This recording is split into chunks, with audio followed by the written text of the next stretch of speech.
Guys, అందరూ ఎలా ఉన్నారు? నేనైతే చాలా బాగున్నాను. ఈరోజు అయితే మేము ముందుకి బంగాళదుంప ఫ్రైతో వచ్చేసాను.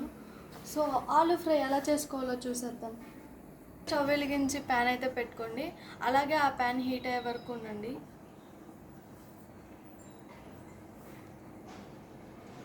సో ప్యాన్ అయితే హీట్ అయిపోయింది. దానిలో ఆయిల్ వేసుకుంటున్నాను.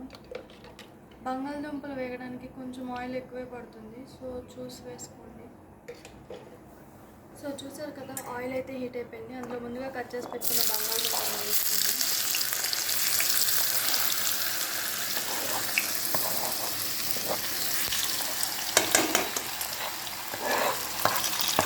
వేసిన వెంటనే ఇలా ఒకసారి కలుపుకోవాలి బాగా.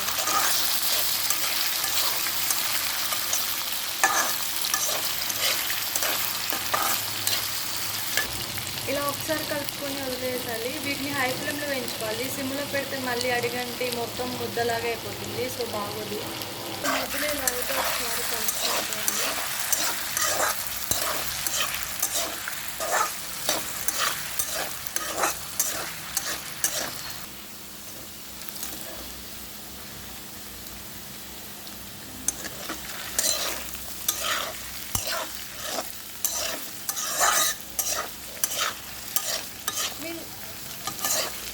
వీళ్ళు ఎంతమందికి బంగాళదుంప ఫ్రై అంటే ఇష్టం? వాళ్ళు కామెంట్ బాక్స్లో కామెంట్ చేయండి. నాకైతే బంగాళదుంప ఫ్రై చాలా ఇష్టం.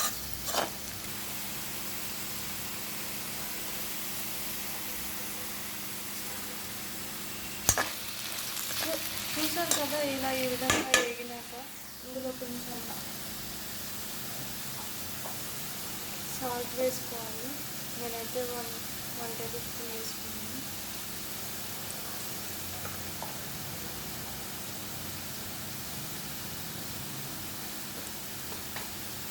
అలాగే చిటికెడు పసుపు,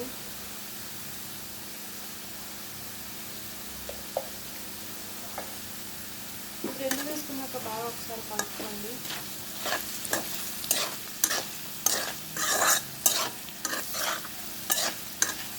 మీకు బంగాళదుంప ఫ్రై క్రిస్పీగా ఉంటే ఇష్టమా, లేదంటే నార్మల్గా ఉంటే ఇష్టమా, అది కూడా కామెంట్ చేయండి.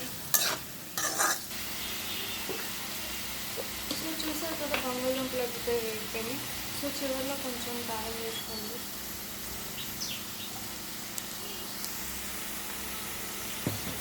నేనైతే కొంచెమే వేసుకున్నాను. సో మీ కారం ఎలా తింటారో దాన్ని బట్టి వేసుకోండి.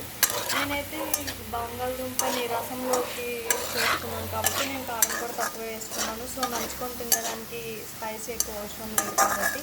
అలాగే బంగాళదుంపని టమాటో రైస్లోకి రసంలోకి ఎంతమంది నంచుకొని తింటారో, ఎంతమందికి అలా ఇష్టమో కామెంట్ బాక్స్లో కామెంట్ చేయండి. చూసారు కదా, నేనైతే టొమాటో రైస్లోకి రసం పెట్టినప్పుడు ఇలా చేసుకుంటాను.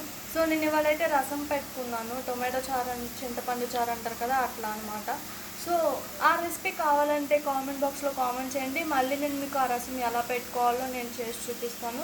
అలాగే ఆలు ఫ్రై నచ్చితే ఒక లైక్ చేయండి వీడియోని. సో మరిన్ని వీడియోస్ కోసం TFCC లైవ్ ఛానల్ని లైక్ చేయండి, షేర్ చేయండి, సబ్స్క్రైబ్ చేసుకోండి. Thank you all.